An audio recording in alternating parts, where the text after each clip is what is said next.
보겠습니다. 구약성경 783쪽에 욥기서 22장 21절부터 30절 말씀까지입니다. 22장 21절 말씀. 너는 하나님과 화목하고 평안하라. 그리하면 복이 내게 임하리라.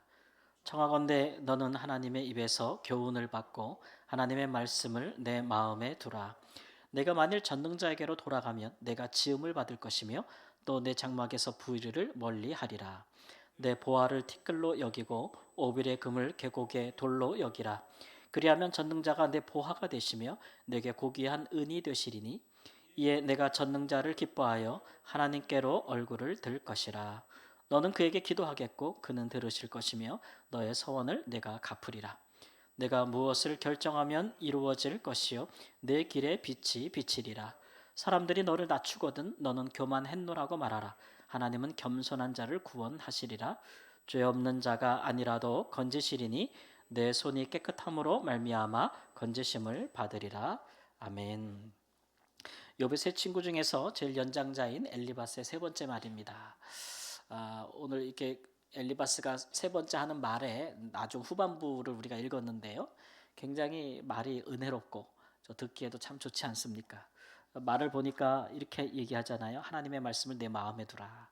하나님과 화목하고 평안하라. 전능자에게로 돌아가라. 그 다음에 너는 하나님께 기도해라. 그러면 하나님께서 들으시며 너의 서원을 갚으리라.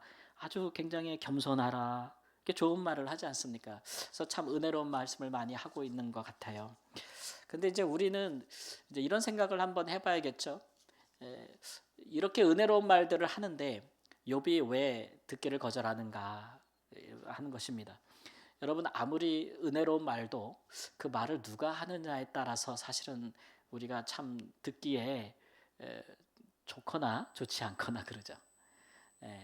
우리가 들어도 이런 말을 할 만한 사람이 내게 그런 말을 해주면 우리가 어려워도 좀 달게 듣는 부분이 있지 않습니까? 그런데 내가 봐도 진짜 아닌 것 같은데 그렇게 말로만 그렇게 이렇게 좋고 은혜로운 말을 하면 불편하죠. 역겹기도 하고 막 그럴 때도 있지 않습니까? 그런데 이제 엘리바스의 말을 욥이 사실 달게 듣지는 않고 있거든요. 왜냐하면 우리가 전반부 내용을 보면 그가 욥에게 뭐라고 얘기하냐면은 5절에 보니까 내 악이 크지 아니하냐 내 죄악이 끝이 없느니라 이렇게 얘기를 해요. 그리고서는 내가 보건대 너는 이런 일을 하지 않았을까 생각이 된다 그러면서 하는 말이 내가 형제를 볼모잡고 헐벗은 자에게 의복을 벗기고 목마른 자에게 물을 주지 않고 줄인 자에게 음식을 주지 않고 토지를 빼앗고 과부를 빈손으로 돌려보내고 고아의 팔을 꺾고 너 그렇게 살지 않았겠냐 이제 이렇게 이야기하는 것입니다. 그런 증거가 있거나 사실이 있어서 말하는 것이 아니고 계속 말씀드리지만 욥이 당한 그 재앙과 고난을 보니까 이 정도의 죄는 행해야 그런 취급을 하나님께 받지 않겠냐라는 이제 추정해서 하는 말이겠죠. 그러면서 이제 19절 말씀을 우리가 보는데 18절 말씀과 18절 말씀의 후반부에 보면 악인의 계획은 나에게서 머니라. 의인은 보고 기뻐하고 죄 없는 자는 그들을 비웃기를 우리의 원수가 망하였고 그들의 남은 것을 불이 삼켰느니라 하리라. 이런 얘기를 하고 있거든. 그러니까 엘리바스가 할 때 뭐냐면 나는 악에서 진짜 멀리 떠난 사람이다라는 얘기죠. 그래서 너처럼 이렇게 하나님 앞에 죄짓고 벌받는 사람들을 보면 나는 기쁘다. 기뻐. 그리고 비웃을 수 있다는 거죠. 너희들이 이렇게 망하는 것을 보고 불에 타는 것을 보면 기뻐할 수 있고 기쁘다는 거예요. 왜냐하면 악인들이 하나님께 심판을 받는 거니까 의인인 나로서는 그것을 보면서 기쁘고 마음껏 비웃고 싶다. 이제 이런 얘기를 하고 있는 거죠. 그 뒤에 이제 하나님과 화목하라, 화평하라 이제 이렇게 이야기를 하고 있는 것입니다. 그러니까 사실 뭐 이게 그 병 주고 약 주고 사실 그렇게 하는 부분이죠. 근데 이제 우리가 살펴볼 것은 엘리바스는 욥에게 회개하고 겸손하라고 얘기하면서 어떻게 자기 자신의 의에 대해서는 이렇게 확신하고 있는가를 우리가 좀 살펴볼 필요가 있는 거죠. 그가 그렇게 자기를 강한 의인으로 여기는 것은 나는 욥처럼 고난을 당하고 있지 않다는 것에서 비롯되는 것이죠. 그런데 여러분, 이 우리는 우리가 이게 욥이 아브라함 때 동시대 인물이라고 하지 않았겠습니까? 근데 아브라함도 믿음으로 하나님께 의롭다 여김을 받았다고 했잖아요. 그러니까 아브라함이라 할지라도 그가 하나님 앞에 의롭다고 여김을 받을 만한 삶과 행위나 하나님을 아는 지식이 있어서 그런 게 아니었다는 거죠. 하나님이 축복한다고 하니까 그것을 어떻게 했어요? 믿음으로 받았기 때문에 그것을 의로 쳐준 거죠. 그러니까 이게 생각해 볼 때 구약에도 그렇지만 신약에도 그렇지만 의라는 것을 이야기할 때 사실 우리의 의는 없거든요. 그러니까 하나님의 의를 우리에게 주신 것이란 말이에요. 믿는 자에게. 그래서 우리를 의롭다고 여겨주시는 거라고 얘기하지 않습니까? 그래서 우리는 여겨주시는 의를 가진 사람들이란 말이에요. 그러니까 이런 사람들의 특징. 이거 내 거 아닌데 받았어. 은혜로. 정말 큰 은혜로 신세를 지고 빚을 지고 이걸 받았어요. 그러면 이런 사람들의 특징, 갚을 수 없는 은혜를 받은 사람의 특징, 도저히 갚을 수 없는, 측량할 수 없는 사랑을 입은 자들의 특징은 뭡니까? 그렇지 않은 사람을 볼 때, 나처럼 그런 큰 은혜를 받지 못한 사람, 나처럼 하나님의 의를 선물로 받지 못한 사람을 볼 때에 어떤 마음이 생기겠냐는 거죠. 그럴 때 생기는 마음은, 그래, 그 꼴 날 줄 알았다. 나는 의인이니까 너를 비웃는다. 나는 조롱할, 이런 마음이 아니라는 거예요. 예. 원래 나도 이거 내 거 아니거든요. 나도 은혜를 입지 않았으면 누구와 같이? 그와 같이 되는 거잖아요. 그럼 내가 은혜로 여김을, 나는 그와 같지 아니하고 나는 하나님의 은혜로 의를 받았어요.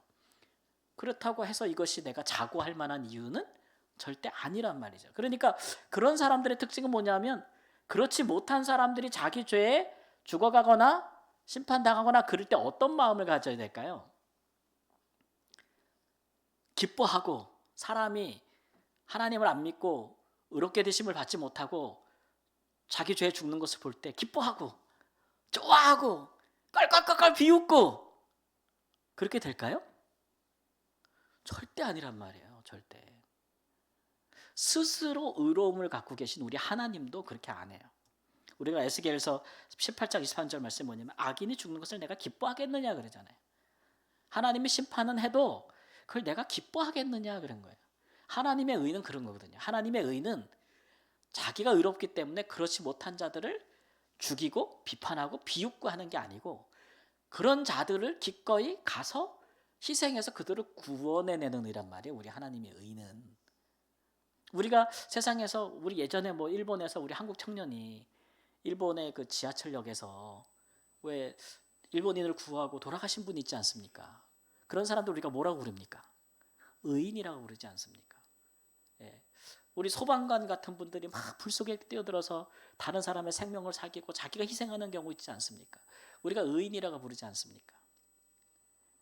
우리가 성경에서 말하는 의인은요, 흠이 없다, 거룩하다라는 의미도 있지만 이렇게 구원하는 것 때문에 구원하는 의인 거예요. 구원하는 의. 성격상 좀 달라요. 그렇기 때문에 그러지 구원받지 못하는 사람, 유기당하는 사람, 죄 가운데 살아 죽는 사람들 보면은 마음껏 보고 기뻐하고 조롱할 수가 없는 거예요. 비웃을 수가 없고. 우리는 어떤 마음이 생기냐면 불쌍한 마음, 불쌍히 여기는 마음, 예수님의 마음이잖아요. 그러니까 우리는 우리 의의가 없기 때문에 그런 마음을 갖는 게 정상이거든요.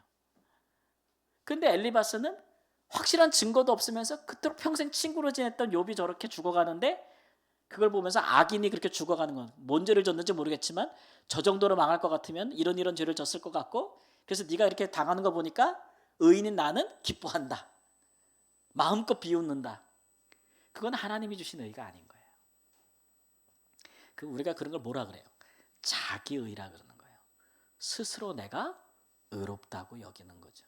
하나님이 보실 때에는 다른 사람을 위하여 기꺼이 예수님처럼 생명을 버리고 구원하는 의가 있고, 아니면 전혀 선을 행하지 않지만 스스로 그냥 나는 죄 짓지 않아라고 스스로 여기면서 자기를 의롭게 생각하는 의가 있으면, 하나님은 어떤 의를 과연 의롭다고 하실까요? 그러니까 이 엘리바스는 자기 의를 가지고 있는 거예요. 자기 의. 자기는 욥처럼 망하지 않았고 자기는 욥처럼 재앙을 당하지 않았기 때문에 나는 의롭고 당하는 너를 향해서 나는 마음껏 이렇게 할 수 있는 거야. 이런 마음으로 너 하나님과 나처럼 화목하고 평안해. 그래야 복 받지. 너 나처럼 하나님 말씀을 네 마음에 두고 살아. 나처럼 기도해. 이런 마음으로 아무리 은혜로운 말을 쏟아놓는다고 하더라도 욥이 그걸 들리겠냐고. 그게 마음으로 받을 수 있는 말이 아니라는 거죠. 자기의가 이렇게 무섭습니다. 우리가 신약 성경에 말하면 자기의 그러면 예수님과 항상 대립각을 세웠던 이제 바리새인들을 생각하지 않을 수 없잖아요. 예수님은 사실 바리새인들을 굉장히 번번이 부딪히는 경향이 있었는데 사실 우리가 당시에 예수님 당시에 그 시대로 들어가 보면 바리새인들만큼 굉장히 개혁적이고 백성들에게 지지를 받았던 세력이 없었어요. 우리가 뭐 사두개인, 정치하는 귀족인들도 당시에 있었다는 것을 알고 그 다음에 로마로부터 독립을 쟁취하기 위해서 무장투쟁을 벌인 열심당이 있다는 것을 알고 아니면 이도저도 다 떠나서 그저 종말론에 빠져가지고 사막에서 굴 속에 들어가서 구약의 말씀을 필사하면서 기도하면서 성경을 연구했던 제세례파라고 또 있어요. 우리가 세례 요한을 아마 그쪽에 생각하고 있는데 그리고 바리새인들이 있었는데 백성들에게 제일 지지를 받았던 사람들이 이 바리새인들입니다. 이 사람들은 중산층이었어요. 그리고 하나님의 말씀에 아주 열심히 있는 사람들이었기 때문에 그들이 마치 중세로 말하면 종교개혁과 같은 사람이었어요. 왜냐하면 하나님의 말씀을 이건 제사장들의 것이 아니야. 이건 귀족들의 것이 아니야. 이것은 광야에서 굴 속에서 성경을 필사하는 자들의 것이 아니야. 이거는 보통 살아가고 있는 우리 백성들의 것이라고. 그래서 율법의 말씀을 잘 가르치려고 굉장히 열심히 했던 사람들이고요. 이 바리새인들은 심지어는요. 제사장들만 갖고 있던 특권을 그걸 무너뜨리려고 했던 사람들. 제사장만 갖고 있던 특권을 백성들이 가질 수 있도록 그렇게 많이 율법을 해석했던 사람들이고 심지어는 성전이 우리의 신앙보다 우리 성전보다 저기 예루살렘에 있는 성전보다 하나님의 말씀이 더 중요하다고 가르쳤던 사람이에요. 그런데 굉장히 개혁적이지 않아요, 여러분? 굉장히 개혁적인 사람들임에도 불구하고 예수님의 가르침하고 일치되는 부분도 많아요, 이 사람들이. 그리고 실제로 예루살렘이 70년에 멸망하고 끝까지 살아남은 사람들이 바리새인들이에요. 왜냐하면 이 사람들은 성전과 제사가 없어도 하나님의 말씀만 있으면 우리가 하나님을 경외할 수 있다고 가르쳤기 때문에 다 무너져도 이 바리새인들이 결국 유대교를 이끌고 갔거든요. 지금까지 그 명목이 이어져 있고 그럼에도 불구하고 이런 개혁적인 세력들이 왜 예수님한테 책망을 받았느냐 그러면 이거예요. 자기의. 하나님의 말씀을 강조한 것에 대해서 예수님께서 뭐라 그런 거 아니에요. 그런데 뭐냐 하면 자기는 하나님의 말씀을 많이 연구하고 막 적용해서 백성들한테 막 지키라고 가르치면서 자기는 행하질 않아. 자기는 행하질 않아요. 그리고 또 하나는 뭐냐 하면 그렇게 막 행하라고 가르치는 게 다 자기가 사람들에게 보이고 영광을 얻으려고 하는 방식으로 하는 거예요. 외식이죠. 그 두 가지 때문에 하나님께 책망을 받은 거예요. 근데 바리새인들은 그 두 가지 때문에 스스로를 의롭다고 여겼어요. 근데 나는 의로워라고 생각하는 사람들이 예수님이 전하여 주는 의를 받을 수가 없잖아요. 자기 죄를 회개하고 예수님을 영접할 수가 없잖아요. 그러니까 부딪힌 거예요. 자기 의가 정말 이렇게 열심을 낼 수 있으나 굉장히 무섭습니다. 자기 의는 우리가 스스로 의롭다고 생각하면 사람들을 향해서 막 은혜로 말을 할 수가 있어요. 아는 게 많고 그러니까 그렇지만 성경 말씀도 많이 알아. 기도도 많이 해. 막 그래서 사람들 앞에 막 좋은 말로 은혜로운 말로 권면할 수 있지만 그러나 항상 내가 그것이 내 스스로가 의롭다고 생각하는 것에서 오는 것이라면 위험하죠. 그런 거는 위험하죠. 그래서 그런 사람들의 권면, 이 엘리바스 같은 사람, 나는 의롭기 때문에 그렇지 못한 너에게 이렇게 이런 비난도 할 수 있고 이런 권면도 할 수 있어라고 생각하는 사람, 이런 사람들에게 예수님께서 뭐라 그래요? 바리새인들의 외식과 위선에 대해서 예수님께서 그들이 하는 말은 들으라잖아요. 그죠? 왜냐하면 엘리바스가 하는 말을 들어보세요. 하나님과 화목하고 평안하라. 그리하면 복이 내게 이 말이라. 아멘 할 수 있어요, 없어요? 저 같아도 아멘 합니다. 이 말이 얼마나 귀합니까? 청하건대 너는 하나님의 입에 교훈을 받고 하나님의 말씀을 내 마음에 두라. 아멘? 아멘이죠. 안 할 이유가 없죠. 예수님도 바리새인들이 하는 말은 아멘이라는 거예요. 들으라는 얘기예요. 근데 한 가지 뒤에 단서를 달죠. 그들의 행위는 본받지 말라. 그들의 마음, 어떤 마음에서 저런 말을 하는지 그거 본받지 말고, 남들에게는 무거운 짐을 주면 자기들은 행하지 않고, 뭘 한번 행하려고 하면 사람들의 영광받는 식으로 하려고 하는 그런 행위는 본받지 말라, 이런 얘기죠. 말라. 예. 그래서 우리가 이런 사람들을 이제 대할 때, 혹은 우리가 그런 상황에 놓일 때도 있어요. 예. 어떤 사람이 내게 그리할 수도 있고, 엘리바스처럼 말할 수도 있고, 또 나도 모르는 사이에 어려움을 당한 사람에게 이런 모습으로 다가갈 가능성도 있다는 거죠. 그래서 이제 우리는 그런 부분들에 대해서 좀 겸손할 필요가 있습니다. 함부로 판단하지 않고, 어려움 당하는 사람을 보면서 나는 어려움을 안 당하니까 저 사람보다 내가 의롭다고 생각해서 말을 막 하거나 들으라는 식으로, 그런 것들도 상당히 좀 조심스러운 부분이다, 이런 얘기죠. 예. 진실로 그 자기 의가 아니고 엘리바스가 정말 나도 하나님 앞에서 허물이 많고 죄인인데, 예?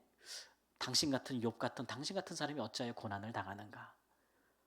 그러면서 같이 아파하고, 같이 눈물 흘리고, 같이 그를 위해 기도하고, 그러면서 하는 말이라면 욥이 받지 않을 이유가 없겠죠. 예. 그러나 스스로 교만하여져서 욥을 해하려고 하는 속셈으로 하는 말이라면 조물이라도 듣기 어려운 것입니다. 그래서 이런 부분들, 우리는 자기 의에 빠지면 우리도 모르는 사이에 다른 사람을 정죄하는 신앙이 된다는 거, 하나님의 말씀을 우리가 나를 드러내는 도구로 사용하면 안 된다. 어려움 당한 사람에게 좋은 말 하면서 내가 스스로 우쭐대는 마음으로 하면 안 된다는 거죠. 그런 말들은 독이 될지언정 위로가 되지 못한다는 거죠.